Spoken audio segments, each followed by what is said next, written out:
Another component of boat equity is a logbook system. The whole purpose of that system is to track fuel usage between the owners and the boat. The private syndicates that I've come across, a lot of them seem to have this system where they effectively say, well, you've got to fill the boat up. Every time you use it, you've got to bring it back and leave the tank full. The problem that I find with that is that, you know, when you've been for a nice day out, the last thing you really feel like doing is actually having to divert to a fuel jetty and go and put fuel in, especially when you've got all your guests on board. It's not the most fun thing to do when you've had a nice day out on the water.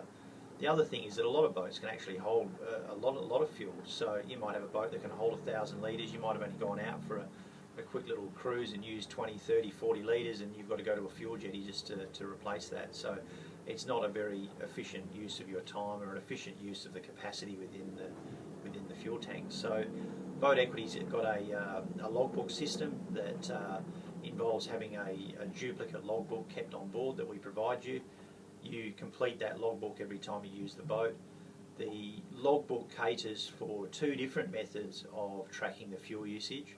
The first one is just using engine hours. So on some of the older boats where you don't have a fuel meter, we simply just use the engine hours to take an average of the fuel burn per hour.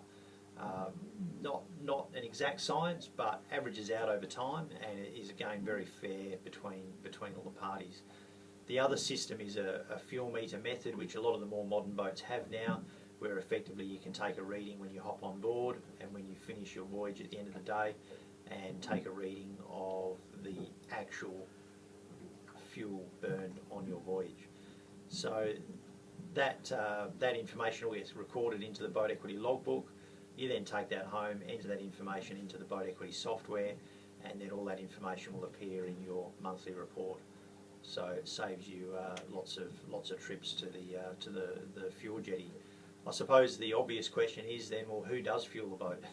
So what happens there is we have a rule that if the fuel tank gets to 50% or below, then it's your turn to go and fill the tank up.